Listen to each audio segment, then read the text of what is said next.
Assalamualaikum warahmatullahi wabarakatuh dan salam sejahtera. Saya Nur Syarina binti Yim. Sekarang berada di Kementerian Kewangan, merupakan seorang ketua penolong setiausaha. Mendapat ijazah daripada MSU. Back then it was KUTPM, class of 2006, dalam degree Bachelor Sains Komputer Kecerdasan Buatan. Saya sebenarnya adalah seorang pegawai tadbir dan diplomatik, telah berkhidmat dalam kerajaan selama 18 tahun. 2006 tu terus masuk berkhidmat sebagai seorang pegawai kerajaan. Saya bersama dengan Kementerian Kewangan dah 5 tahun. Sebelum ni almost berapa tahun 11 tahun di Kementerian Pertanian.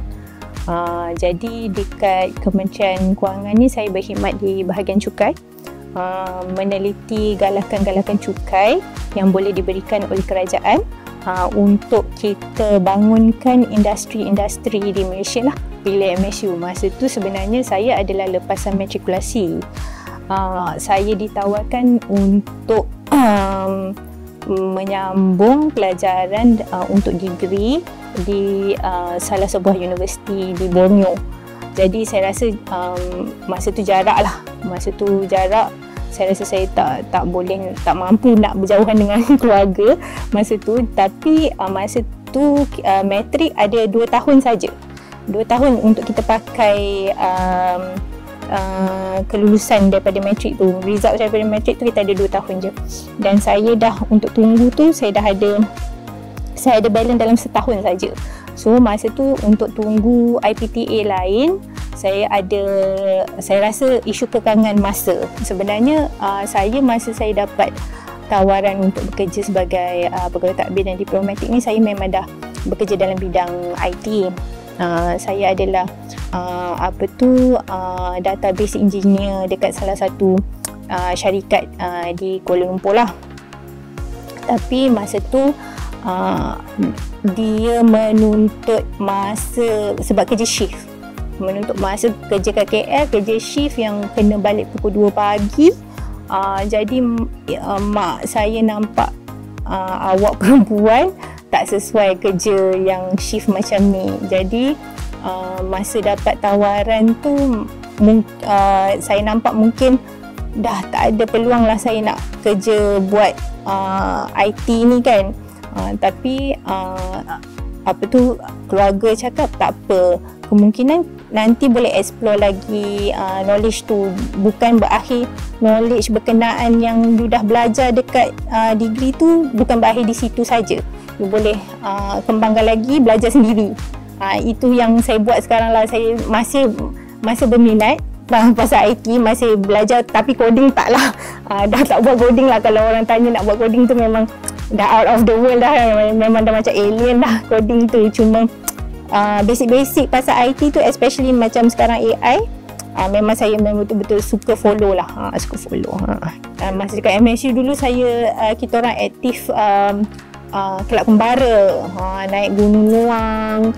Apa lagi, sepatutnya saya ada follow satu tu, tapi sebab saya ada kayak, saya ada join kayak. Lepas tu ada satu big expedition tu saya tak dapat nak join sebab saya baru lepas injet masa tu. Tapi kelab kembara tu one of the active persatuan masa dekat KUTPM tu. Masa tu tak ada siapa boleh beat kelab kembara, paling aktif. Pergi dapat collaboration dengan SPRM, semua masa tu kelab kembara lah pada TikTok masa tu. Work life, study life is going to be different. Satu, bila you study, you tak tahu apa yang out there. Tapi strong mind plays an important role. Strong mind, masa saya cakap resilient, be resilient. You pergi mana-mana, kalau orang kata buat sikit pun tak pandai, tak boleh terus down. Sebab generation sekarang saya nampak memang cepat down sebab mentality tu tak strong.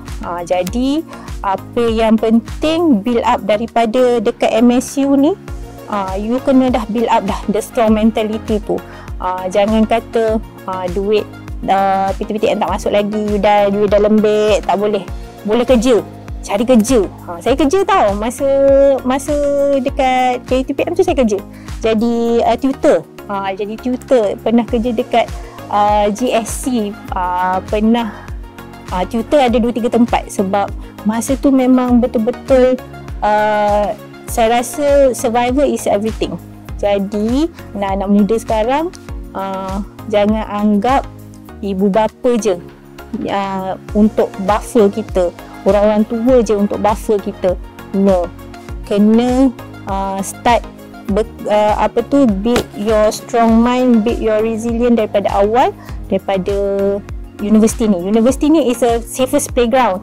Kalau you fail, ada lagi yang boleh tolong, ada buffer lagi. Once you dah start kerja, dah tak ada, it's all on you. You salah, bos akan salahkan you. You salah hantar email, salah you. Kalau dekat universiti ni, kalau you salah hantar email assignment, boleh cakap lagi dekat lecturer, sorry salah hantar. Kalau you salah hantar dekat agensi, tengah tunggu email you, tiba-tiba salah email, satu perkataan pun salah. Itu semua is all on you. So resilient, you need to be resilient in this world right now. Watch this space for more alumni success story. Follow your passion and create your own Achiever story. #MSU alumni. Bye.